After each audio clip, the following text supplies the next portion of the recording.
एक बार की बात है, हरे भरे जंगल के भीतर बसे एक पुराने गांव में सैमुअल नाम का एक लकड़हारा रहता था। सैमुअल अपने दयालु हृदय और उदार स्वभाव के लिए दूर दूर तक जाने जाते थे। गांव में सभी लोग उससे प्यार करते थे और उसका सम्मान करते थे। एक धूप भरी सुबह जब सैमुअल अपनी भरोसेमंद कुल्हाड़ी के साथ जंगल में गया, तो उसने मदद के लिए एक हल्की सी चीख सुनी। आवाज का अनुसरण करते हुए उन्होंने टूटे हुए पंख वाले एक छोटे घायल पक्षी को देखा। बिना कुछ सोचे सैमुअल ने धीरे से घायल प्राणी को उठाया और अपने हाथों में पकड़ लिया। उसने पक्षी को घर ले जाने और उसकी देखभाल करके उसे फिर से स्वस्थ करने का निर्णय लिया। इसके बाद के दिनों में सैमुअल ने लगन से उस पक्षी की देखभाल की, जिसका नाम उसने लूना रखा।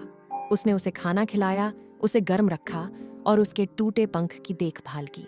बदले में लूना ने मधुर धुनें गाईं, जिससे सैमुअल का घर खुशी से भर गया। हर गुजरते दिन के साथ उनका रिश्ता और मजबूत होता गया।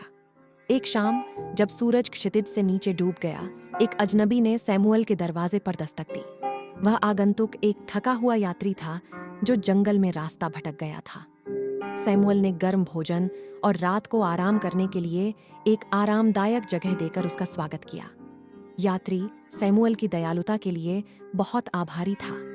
जैसे जैसे दिन हफ्तों में बदलते गए, सैमुअल ने जरूरतमंद लोगों की मदद करना जारी रखा।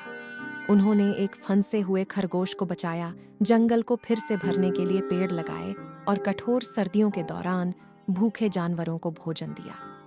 दयालुता और उदारता के लिए उनकी प्रतिष्ठा दूर दूर तक फैल गई, जिससे पड़ोसी गांवों के लोग आकर्षित हुए। एक दिन गांव से गुजर रहे एक व्यापारी ने सैमुअल की परोपकारिता के बारे में सुना।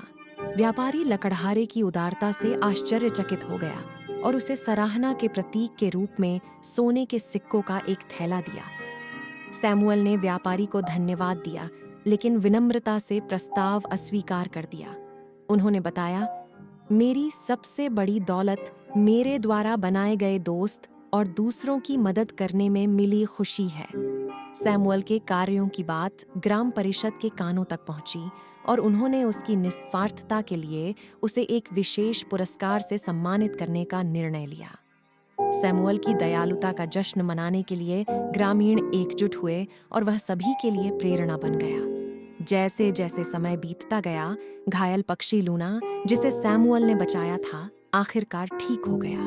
प्रसन्न मन से सैमुअल ने उसे वापस जंगल में छोड़ दिया।